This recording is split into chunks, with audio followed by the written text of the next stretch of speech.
Asylum Life, February 20th, 2025, with our special guest, Basically Benski. Hey, Benski, say something cool.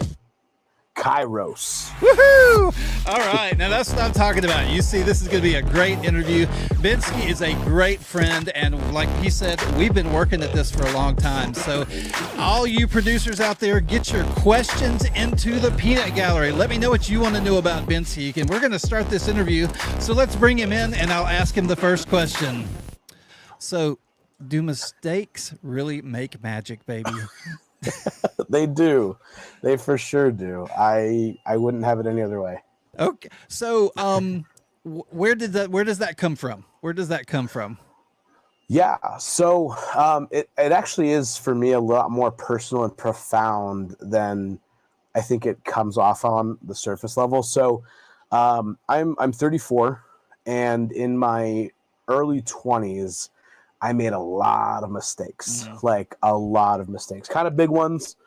A lot of my personal people know what that means, but big mistakes, like big things. But I refused to let that define me. I refused to let that stop me. Yeah. And I just kept moving forward, and some really good things started coming out of it. And then I just started trying new things, and they started working out, and some of them didn't. But what I really liked is the ones that didn't, something else really cool generally came out of it.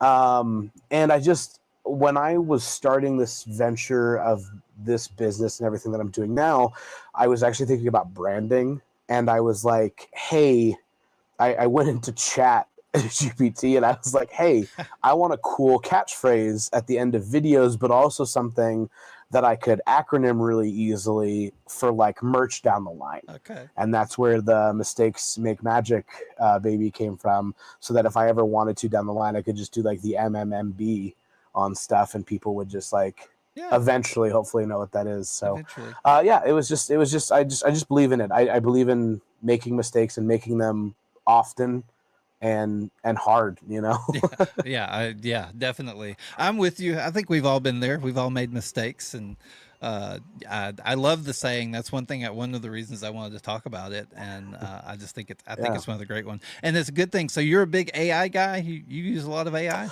Huge AI. I'm such a big AI guy that I actually hate calling it AI. Just okay. I'm a stickler. I'm a stickler for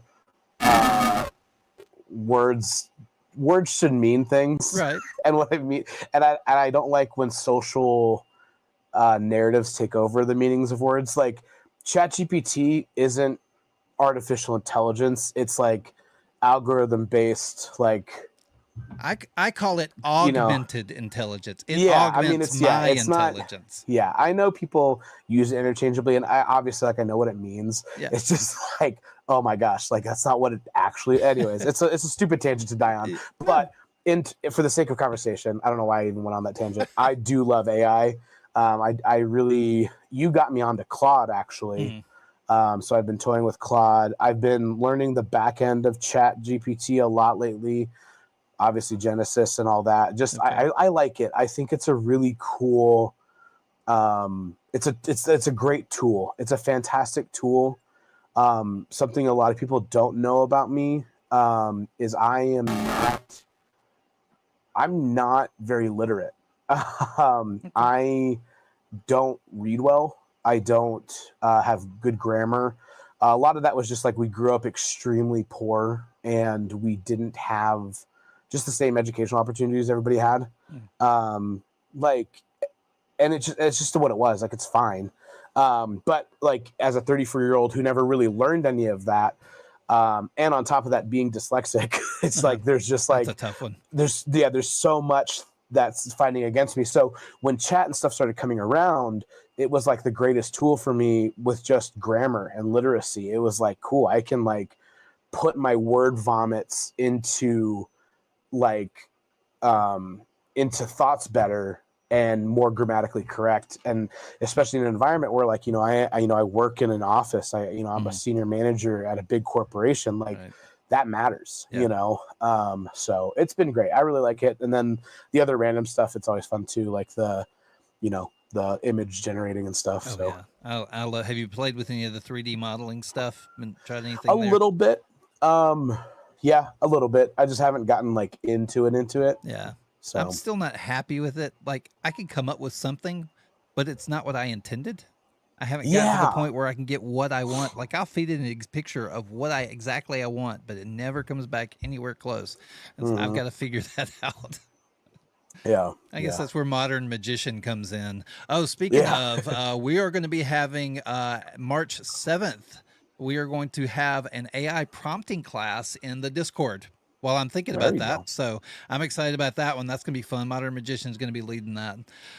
Sweet. Well, jumping off of AI, I got some basic questions that we've got to get out of the way. All right. And we've got some in the room. First, for Nate, what is your favorite ice cream? It's very rare to find it. It does exist, but it is mint chocolate chip cookie dough. Wow. No, I've never seen that. Yeah. I found it out east a lot. There was at first I thought it was just this shop's like custom flavor. And then they were like, no, Turkey Hill makes it.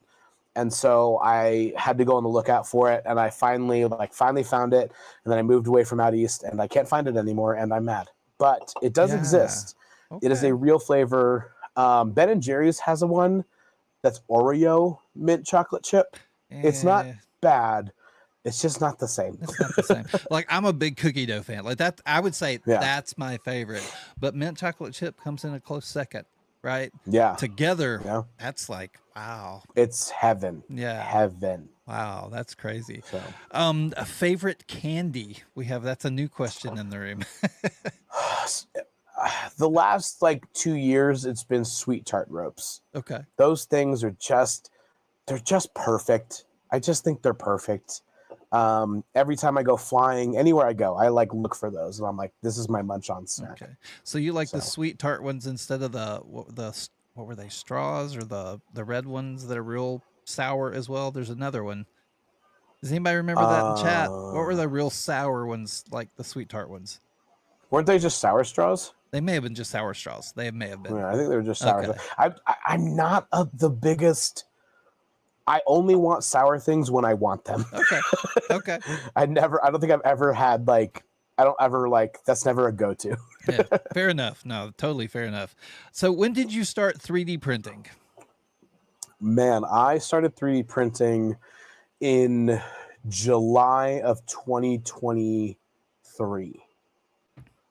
Okay. So, yeah. Wow. So so you weren't too far behind on like November of 2023, you started your TikTok. That was your first TikTok video.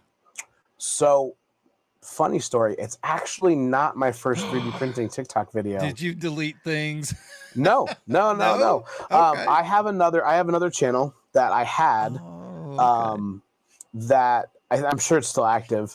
I just haven't been on it, but it was just a Benski channel. And it was just like I was doing like weight loss stuff and things like that. It was just like a personal daily life channel. I got you. But then I got the 3D printer, and it's actually what inspired me to start a 3D printing channel.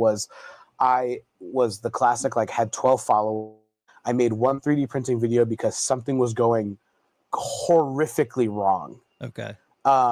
And I was like, hey, TikTok, I've seen people do 3D printing. Like, what's going on? And that video for that account blew up. I mean, it got a couple thousand views, right. A lot of comments, a lot of everything. And I was like, oh, maybe I should do this as like my own thing. And at the time, I didn't want to give up the like fitness one or whatever. So I was like, I'll do both. And that didn't happen, but whatever. Okay. Yeah. Two channels is hard to deal with. Yeah. Yeah. Hey guys, for everybody new in the room, we are interviewing a good friend of the channel, Basically Benski. We've been trying to get this interview together for a while, and we're just having a lot of fun, just chit-chatting and everything. If you have questions, get them in the room. I'm seeing all your questions. I'll get them in as things go. I think we've got Tasha Z3D is saying she loves the shirt. She thinks the shirt is awesome. I actually just got this yesterday, so thank you. Oh, nice. A new shirt. Yeah. That's great. I really like it. Yeah. I'm not a bright colored guy. if you know me, I'm usually like grays and blues and darks, and Yeah. everything's just kind of that. Of course, audio engineer, I had to learn to fade into the back anyway, and that's kind of Yeah. how I still live. Let's see if you got any other questions. Well, it's funny because I usually am also a very earth tony guy. Oh, okay. And it was like my wife was kind of like, "Hey, we should get new polos for your job," and I was like, "That makes sense." And it was like, "Maybe not black ones," and I was like, "That doesn't make sense." Yeah. Yeah. So, All right. So you started in 2023. You started printing. yep. What was your first printer? An Ender 3 V1. Oh, okay. Okay. Yep. Yep. So, okay. Yep. My dad gave it to me. So, Okay. Now, yeah. talk to me about your journeys with the Ender 3V1. Yeah. I loved it. I still love it. I still have it. It's probably the only printer from the early days that I still have.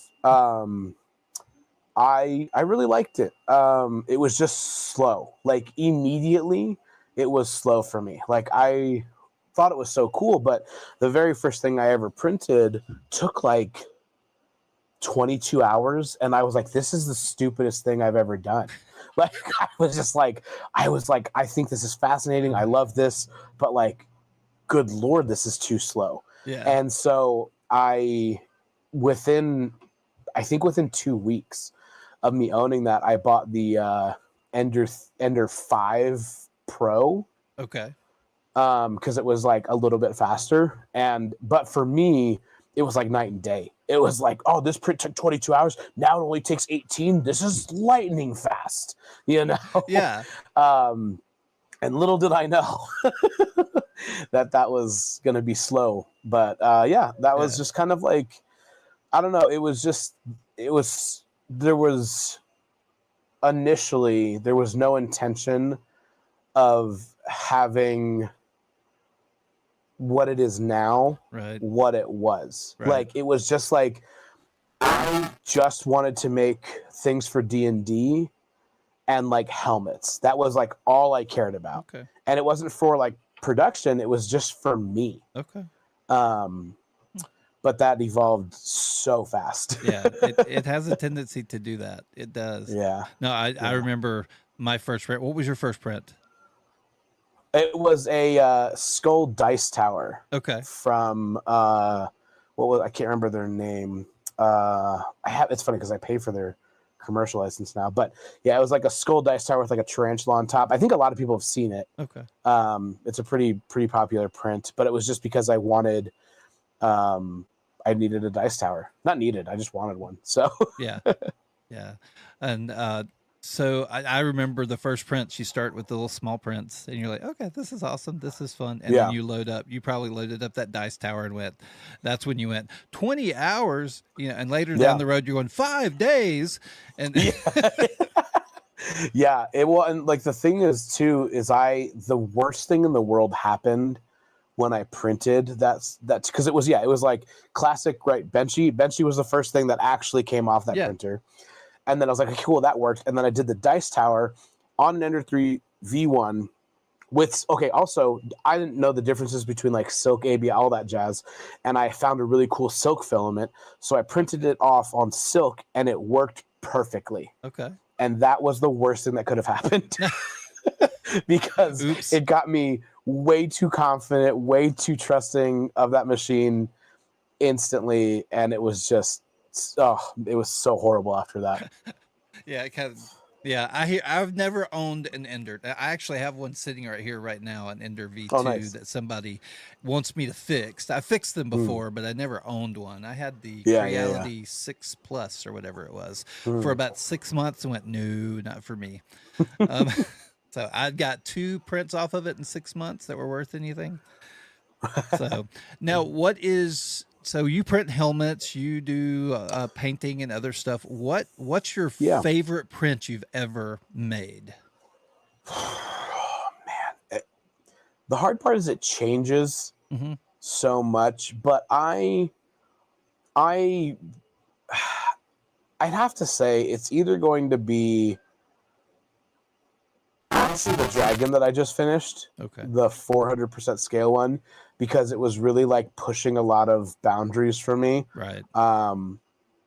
Or I made this really cool, and I wish I had it accessible, but I actually have it framed. It was the Philadelphia city skyline, but I made it like really big so it could be a piece of art in our house. And I just really like it. I like it because it's home for me. I like it because it came out so well.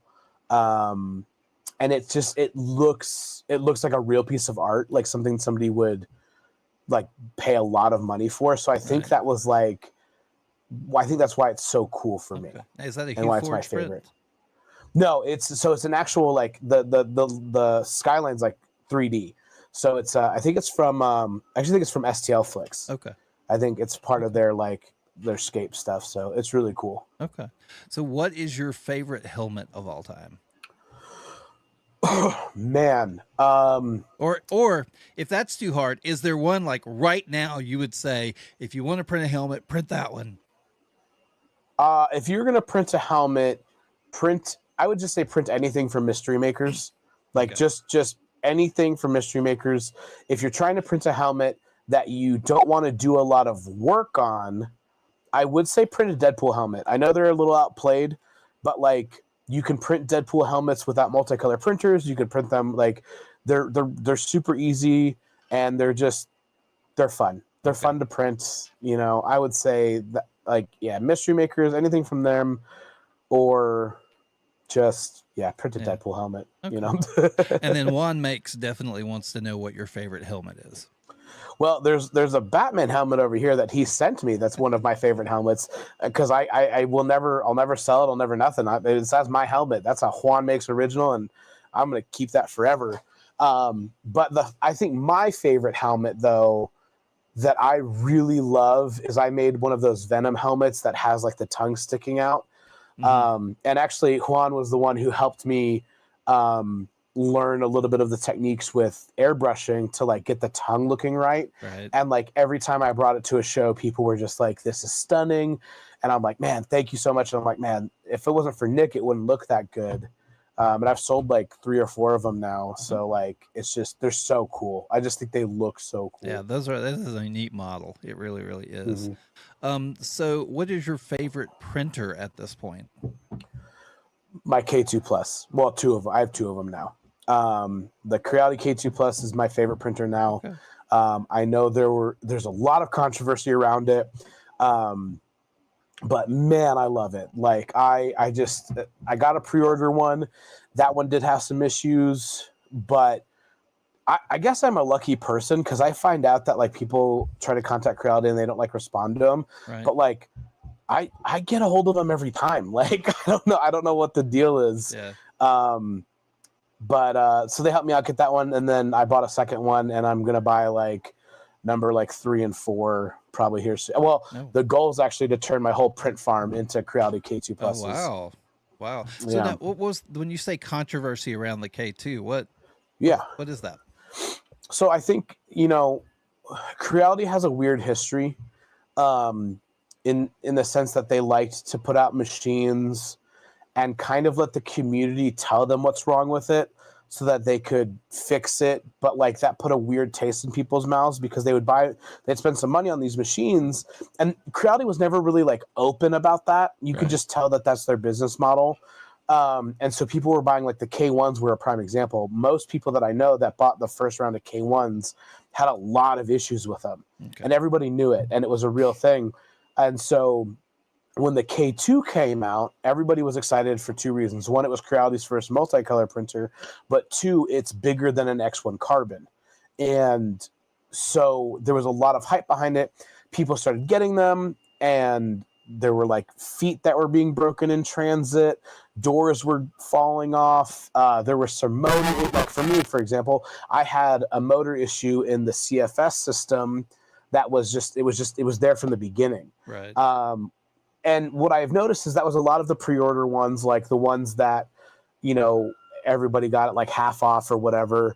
But what's interesting though is literally as soon as I fixed my 1 or 2 issues, it worked like perfectly, like Okay. beyond perfectly. I think, I don't, if anybody can't tell, I don't own an X1 Carbon anymore because I hated that machine.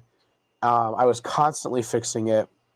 And when the K2 started pumping out stuff good, I was like, cool, let's get rid of this. Let's buy another K2 Plus. Okay. And that's exactly what I did. Okay.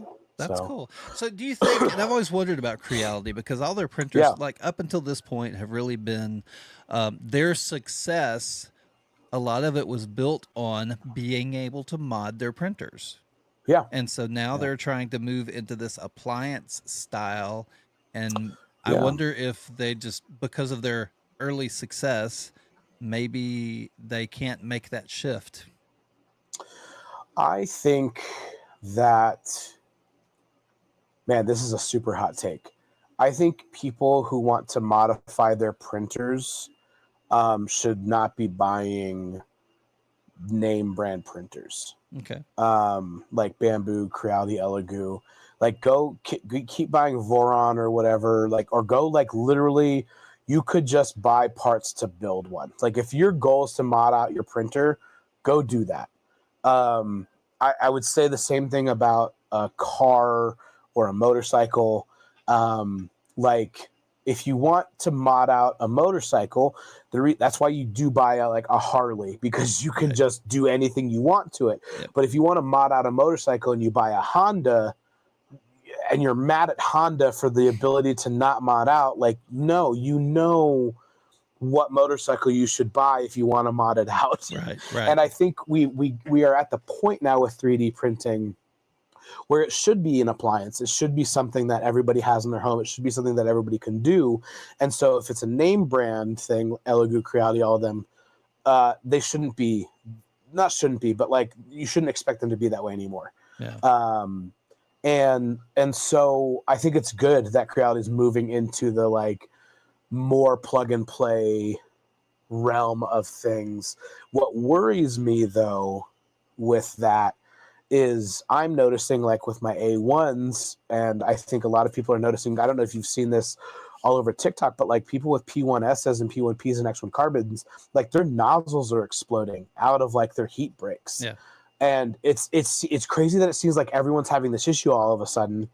And I'm realizing, and I think people forget this, Bamboo's 2 years old. Yep. Like they're only a 2-year-old company. We actually don't know if they're building machines to last. We have no idea. Yeah. But with Creality, we actually do know, at least as a track record, they do build machines to last. Mm-hmm.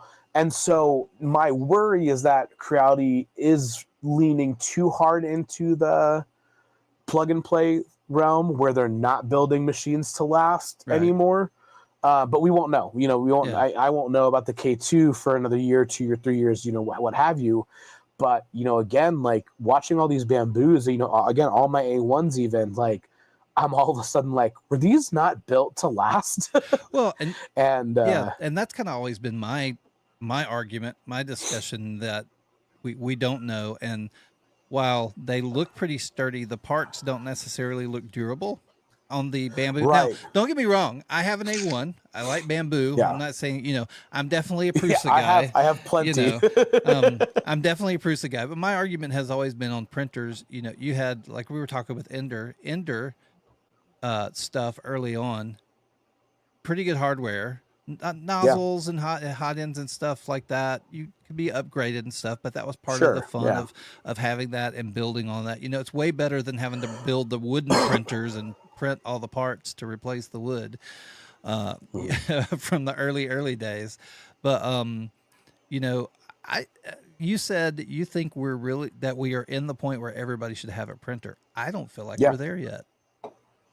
I think as a society we're there. I don't think the companies are there. Okay. But I think as a society we're there. And I think that they should be in every home. I think that Elegoo with the Centuri Carbon did something incredible, which is made it possible to get a high quality printer in your home. like almost not mattering what your circumstance is. Right. Again, I understand there's people that $20 is a lot of money. I get it. Trust me, I've been there. I have 100%. If people want to really feel like I'm like all, it's really easy to look at like the background of here and see all of this and like think that I have it all. But like, you guys need to know like how long I lived in a tent. And then like, even when I moved here to Utah, like I was living out of my car for almost a year. Like I am not, right. You know, right. Yeah, there's a reason this happened, but that is a whole other thing. But I think society, I think we're at the point now where 3D printers should be in everybody's home. I'm glad Elegoo made the first step into making that possible, and I hope other companies follow. Okay.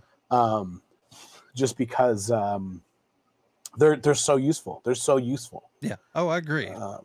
And this is not a mandate on or criticizing print companies at this point. I think we're at the point where we can have a little bit different discussion where, when does the printer become a microwave versus, whatever you're modding at your house. And I love the microwave analogy, right? Because initially, right, the microwave was invented with the intention of never needing to use your stove ever again. Right. It has so far evolved away from that, which is totally fine, right? Like my microwave basically reheats food and makes popcorn, and I'm pretty sure that's what almost everyone else's microwave does at this point. Sorry, I just saw a comment. Frostbit, you're right. The Honda Rebel, you can mod out of its mind. The point was more like the Honda, like the Ninjas and the Gold Wings. But like, anyways, I shouldn't have said Honda. Honda was a bad example. Indian's a better example. There you go. Indian's a better example. My sister-in-law has a Dark Horse Challenger. So like, yeah, we've modded that as much as we can, and it's not very much. But anyways, back to this whole thing. But I think with 3D printing, I was just talking to somebody about this because they asked me like why I'm so passionate about teaching people how to 3D print, why I'm so passionate about getting kids to learn 3D printing. We, in the era of the internet, and I think the internet's a beautiful thing, but in the era of the internet, we have lost a lot of passion for passion. Is what I'll call it. Okay. I think the reason the mid late 90s / early 2000s, the reason a lot of people look at that as the peak of like human society, and like the peak of music, the peak of movies, like a lot of people have that conversation. I think a lot of it is, and I've been doing a lot of research on this lately. People weren't trying to make. The goal was never to make a ridiculous amount of money. That was never their goal. They wanted money. They wanted to be rich. People like Bam Margera, he wanted money because he wanted to build a skate park in his house. Right. He wanted to continually explore the things that he was passionate about. And so he wanted the money for those reasons, not because he just wanted copious amounts of money. Musical artists, they were always okay playing Warped Tour, playing other weird small venues, because they were just trying to make music that people loved. They wanted their fans to love what they made, not make the next best hit to try to top the charts 100s. And kids, teenagers, right? Like when I was a kid, I wanted to be a skater. I thought I wanted to be a famous skater because I just thought that was cool. I thought that was the ultimate life of freedom. Like let's just skate and get paid money forever. But like kids these days, none of them are wired to find what they're passionate about. They're wired to find, hey, what do you like to do? You make a lot of money doing that thing. Right. And that's very different than what do you love doing, even if you never got paid for it, that you could do for the rest of your life. Okay. And I think 3D printing and having access to 3D printing actually reignites that, where it's like, what happens when we give you something that gives you the potential to do anything, but never have to worry about it? You know, you don't have to worry about making money. You don't have to worry about any of that jazz, you know? Right. And that's why I think it's so important now to get 3D printers in homes, because you can give kids that opportunity to learn what it feels like to have passion again. Yeah. Well, and I would go a step further and say, I mean, while 3D printing is not fully hands-on as far as it's using your hands for something in 3D printing, Yeah. whether it's, you know, and I Yeah. think to me that's the missing part. When people Yeah. work with their hands, they seem to find passion much faster. Even if your hands is a keyboard, right? There's Yeah. passion in the connection, I think. Right. Well, it's like, yeah, I mean, how many kids do you know like go outside anymore? You know? Yeah. Now I know, look, I get it. I get there's a genuine safety aspect to that these days. You know, I do. Trust me, I really do. I have kids, you know, I don't want them, you know, unfortunately, you know, I remember back in the day, my mom, I kid you not, she had this bell, it was a cast iron bell outside that you could ring and you could hear it like 4 blocks away. Right. And so we would just be outside and my mom would just be ringing this bell. And if we couldn't hear it, we would literally get like, we would hear somebody that would just be like, "Greta boys, your mom's ringing the bell," because they could hear it. And we'd just like run home, but it would be like pitch black outside. You know, there's no shot I'd have my kids outside right Oh, now. heck no. You know? Heck no. Right. Yeah. So like, it's hard because it's like, it's hard because I want kids to be outside more. I want them to go explore more. I want them to, you know, hop fences more. But like at the same time, it's like, dude, how do we combat the safety of that as well? And that's an unfortunate conversation. But again, I think 3D printing can at least supplement part of that with working with their hands, being creative, getting their, you know, breaking some knuckles, you know, I would agree burning themselves. Sorry, I'm watching all these answers. Lightspeed told his parents he wanted to be a taxi driver.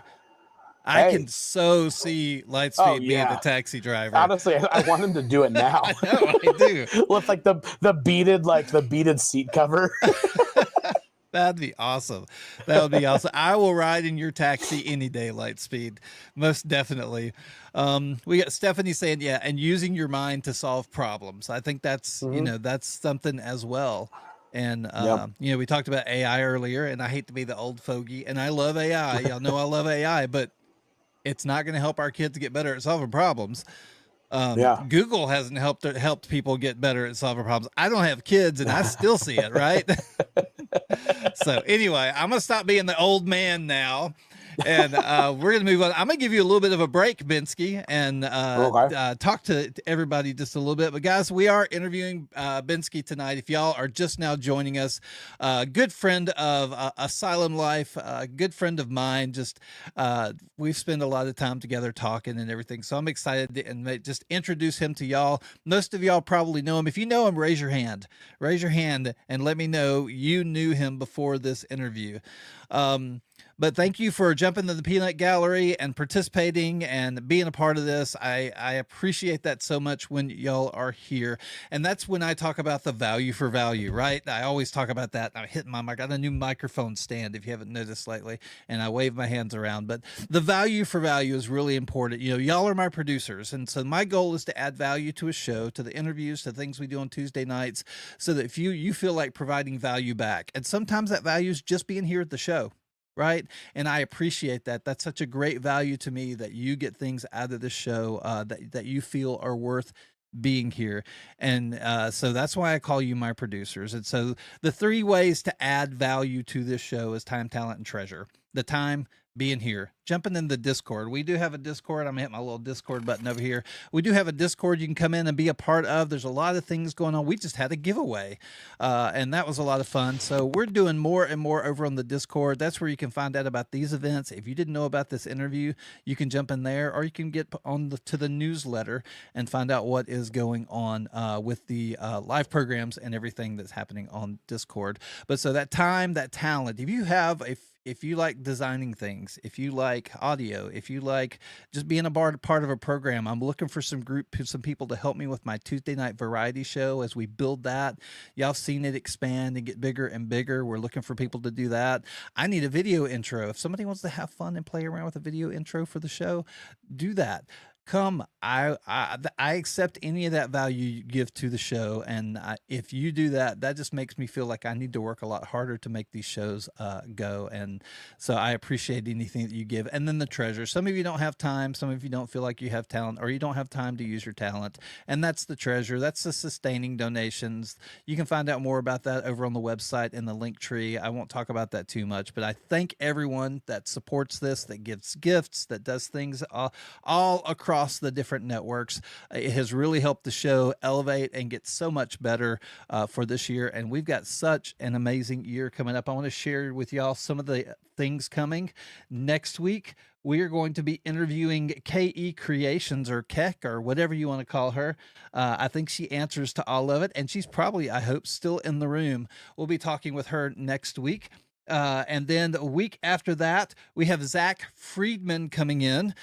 He's going to be, that's going to be a Thursday night. I'm excited about that one. He's one of the ones I'm like, ooh, and I hope I do well in the interview. You know what I mean? I'm excited to talk to him. The week after that, we have Britt. We got the virtual wine and paint coming up in March. We've got Remurf. I'm going to be interviewing Cookie Cat on the 20th of March, actually going to New York. We're going to do it live in New York. And there's just a lot of things coming up that's really exciting this year that I'm excited to do for y'all, and I'm glad that y'all are here. So let me bring Benski back in. We will keep going, and we will talk a little bit more and dig a little bit more. And we haven't gotten there's so many different ways we could go at this, and we can dispense with the printer philosophy for a little bit. Sure. But Yep. guys, if y'all don't know, he has, gosh, there's so many things I could say if y'all don't know. He has a good printer business. You know, he goes and he sells and he does shows. If you don't know about that, you're not watching his channel. If you're interested in learning more about that, you can go over there. He is a movie buff. Loves that. He loves motorcycles. And so we're going to kind of get into those things right now. But first off, with the business. Yeah. So how did you get into, because you're building kind of a print farm, you're doing shows, how did this come about? Yeah. So I have a really bad spending problem. Like, it's so bad. It stems from growing up so poor that, like, I get scared when I have money and I'm not spending it, because I'm just afraid it's going to just disappear. I just started, so after the first couple printers, I just started buying more printers. And I actually got really lucky right away. I had a couple companies even send me a couple printers. And so I had like four or five printers. And they were like all in my spare bathroom. Mm-hmm. And my wife was like, these can't live here. And I was like, okay. So I put them in the basement, and then I start going, and then I kind of kept buying more printers, and we got to around like 7 or 8, and my wife was like, I'm done. These either have to make money or you need to sell them all. So it was kind of like a really funny ultimatum. And so I was like, all right, cool. Like, let's start an Etsy, and let's go from there. Okay. And that was it. That was really great. Just where it started. Yeah. That is awesome. Well, we have people in here that are interested in the business side and selling prints and everything. Yeah. Do you have a suggestion with on where to start, how to go about it? What do you feel your success made you successful? I think part of what's made my business successful is not being afraid of like what to sell.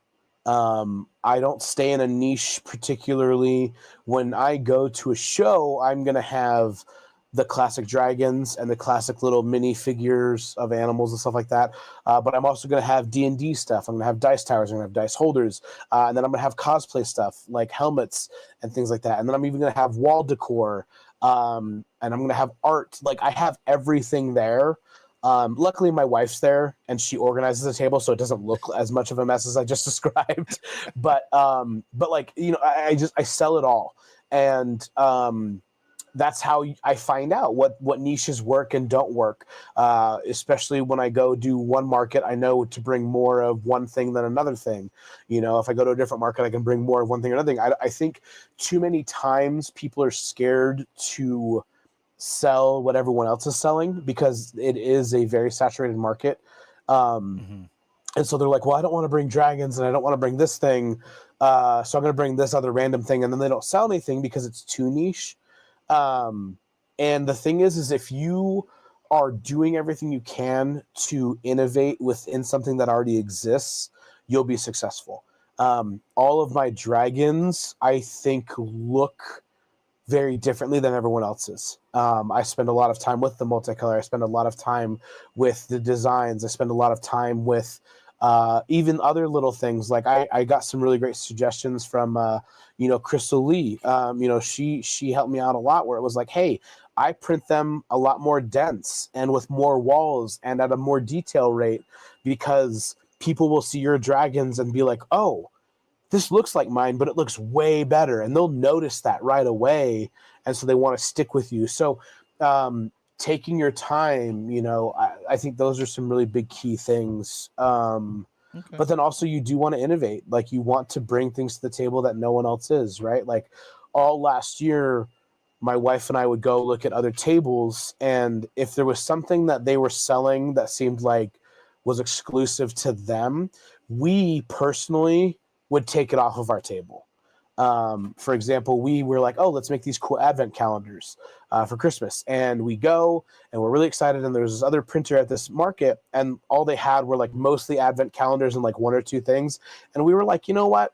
We're going to just put ours away. Like, I'm not going to do that to somebody else on purpose when it doesn't look like they have other things outside of that. I think karma goes a long way. Yeah.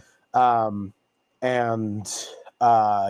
mean, I'm sure there's so many more answers than that, but that's kind of where I'll leave it right now. So are you running into like many curated shows at this point, like where they're really starting to start filtering out 3D printers, or running into any kind of walls when it comes to the additive manufacturing section for these festivals and stuff?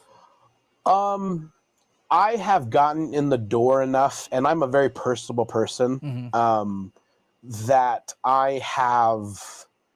I've become an exclusive person at a lot of places. I've never asked for it. I've never asked to be an exclusive person. I never will. But luckily, like there's a couple of them that they'll be like, hey, we are looking for 3 or 4 3D printers, but just so they're up front, they're like, just so you know, we're going to find out who we want to be with us for the rest of the shows. And I think that was a really cool move. And I've been really lucky to be that person for most of these places. But also, I guess another piece of advice I would give to anybody who is looking at getting into 3D printing in the markets, find the really weird markets and shows. And what I mean by that is I do every Pew Pew show that is in my state. I do all of them, and I'm generally the only 3D printer there. We just got into a boat and outdoor show, and we are the only 3D printer there. We got invited to a ultimate outdoor show in California, and we will be the only 3D printer there. Find places that accept vendors, and the greatest part is kids always get dragged to places. So like the more place that like seems like it's going to be mostly just for adults, definitely go there because somebody's bringing their kids, they're dragging their kids, they're going to be annoying until they get a little fidget in their hand and it's going to be a blast. So that would be, I guess, the other piece of advice is go find the places that don't make a lot of sense. Don't just stick to farmers markets and creator markets and artist markets. Go venture out, like anything that accepts vendors, apply. Okay. The worst that's going to happen is they're going to tell you no. Yeah. I know a lot of people are having some difficulty, and people are saying, "Oh, you just do toys. We already have 2 more toy people." Or there's you hear that, and it might be kind of a state for state thing as the different festivals and things adapt to what we do. Because I know it's very difficult to explain what we do, and so many of us, like you say, differentiate, and it's big. Even though you say 3D printing, it's not necessarily the same. Maybe this isn't the best thing. I don't actually ever say that I'm a 3D printer. Okay. I say that I make D&D accessories, cosplay towers, and at the very end of my applications, it always says like, and toys. Okay. But then when I submit the pictures, I always make sure the helmets and dice towers are first because they're the things that look the least 3D printed. Right. And then it's like, okay, here's the dragons and the fidget stuff. Because I don't want to be like blatantly dishonest, like in terms of like only show them the helmets and then I get in and here's all this other stuff. But I am trying to edge my bets as best as possible. So it's like, no, I'm not going to say 3D printer because I know that'll automatically. There are people. I mean, there was a gal I had called. So I do also do the same thing. If I get rejected, I'll call and I'll say, hey, I was just really curious about why I got rejected. I'm trying to make my applications better. So I just didn't know if you could tell me what you did and didn't like about my application. And 9 times out of 10, they're like, oh, we just didn't want like more this. And I was like, oh, can you tell me? And then I'll be like, okay, what pictures did you not like? And they were like, honestly, I didn't look at the pictures. And like I said, 9 out of 10 times they'll look at my pictures and they're like, oh, I didn't realize you did like this. And I was like, yes. Yeah. And so a lot of them just turn over because they're just seeing like keywords and like just things. They're like, okay, I have too many of these. But if you take the time to just call and be polite, and again, I do genuinely use it as a marketing research thing where it's like, if there is something wrong, I want to know so I can fix it in the future. But also sometimes, again, I'm finding out more times than not, they're not actually even looking at my application. Okay. Yeah. And so I think that helps a lot. I gotcha. Sorry, I'm looking. So guys, no, you're good. YT is up. I don't know what the deal is over there, but I'm seeing it. So if you're having issues, everything seems to be working over there, and it's up. I'm seeing it in several different places. Just to let y'all know. So if you skipped out or had to move, let me know. Thank you guys. Hey, we are finishing up this interview with Benski. We are basically Benski is the name of the channel. I think I've got a little thing. Maybe I don't. Yeah, I do. There it is. So there's his link tree right there, guys, for y'all to look at. Basically _Benski. If you want to find out anything he does, his Etsy shop.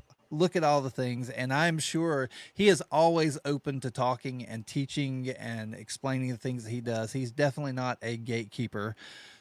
A majority, we all keep our little secrets, you know. we gotta have a little bit of an edge. I'm sure there is. I'm sure there's something I keep a secret of, you know. So, but yeah, so that's awesome. So, how do you handle inventory? I know that's always a big question. What do you know to bring? How do you manage knowing what you have? My wife. Oh, well, there you go. I unfortunately let like my anxiety and ADHD like take over too many times, and like I like won't have printers going, and I freak out and I get crippled by it.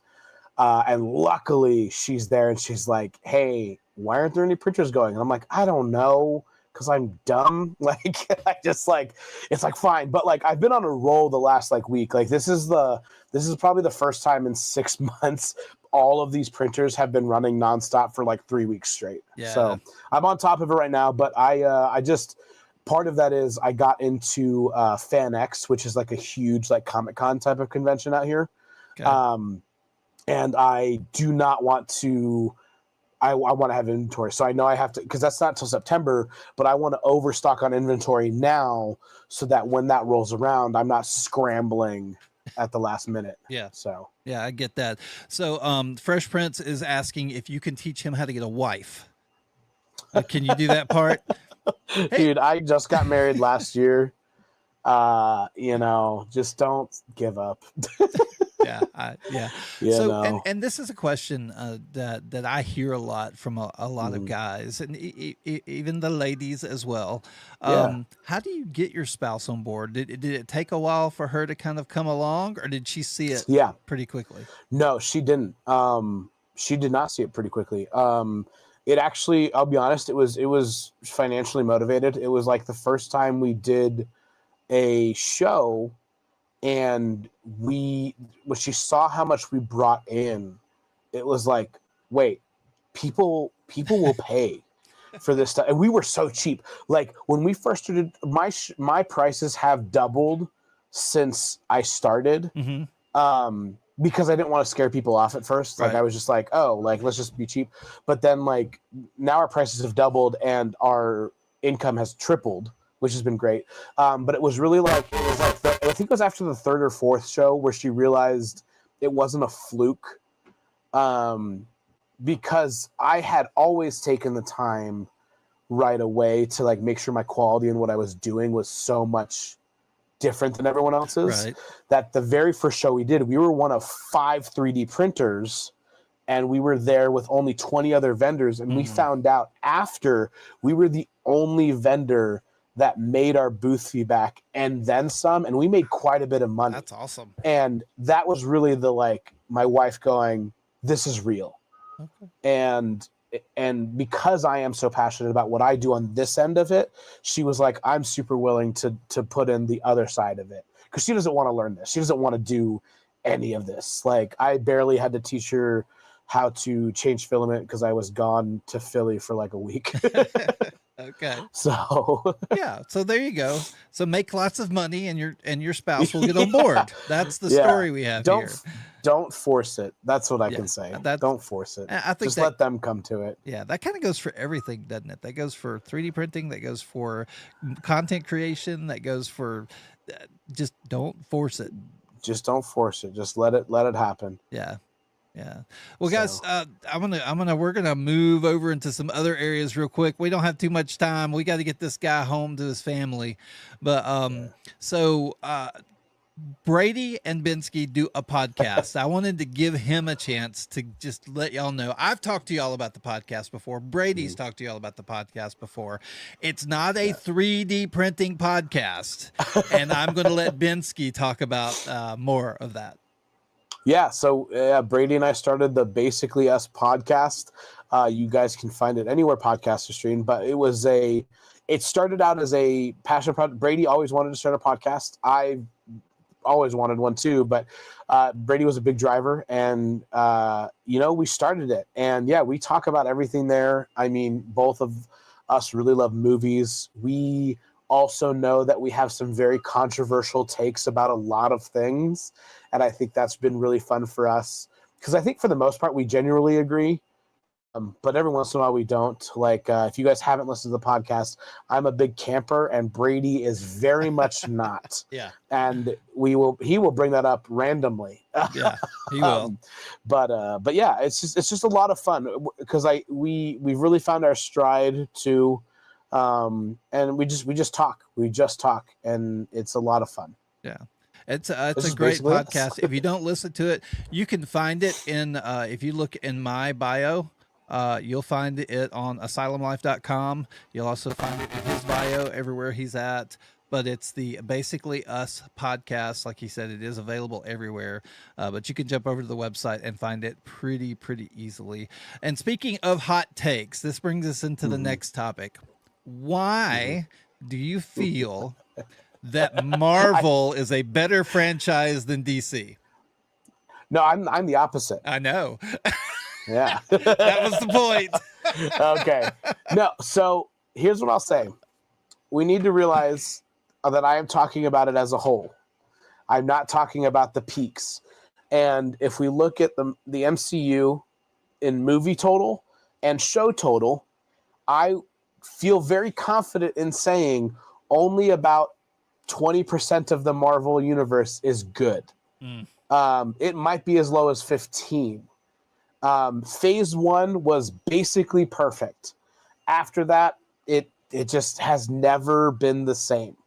DC, I think, has the same ratio of good. In fact, I think it's a little higher than Marvel. Again, I am talking about percentages on a volume basis, but I do think 50%. I think it's as high as 50%. How far back are you going DC. for that? How far back? I start DC out at Suicide Squad. Okay. Fair enough. The first one. Yeah. I think that's really where I can say confidently. Well, did that come out first or Man of Steel? It might have been Man of Steel. I don't remember. Well, either way, whenever Henry Cavill's Superman came on the scene, okay, I guess is the start of the DC. And I think 50% of the DC is better than Marvel. Okay. So, well, out of those two universes, then what's your favorite movie? Do I have to pick just one or like one of each? Do one of each. That's fine. Okay, cool. I really love Guardians 3. I think that's my new favorite. For a long time it was the first Iron Man, but Guardians 3 has really come in clutch for me. That one surprised me. Yeah, I really love that movie. I just cry so hard. But anyways, and then in DC, I am a huge fan of Man of Steel. I think Man of Steel is just so amazing. Okay. I just think it's so good. And I will fight anyone about that. There you go. Now, what overall, like if you had to pick a favorite movie, just of all movies ever, what movie?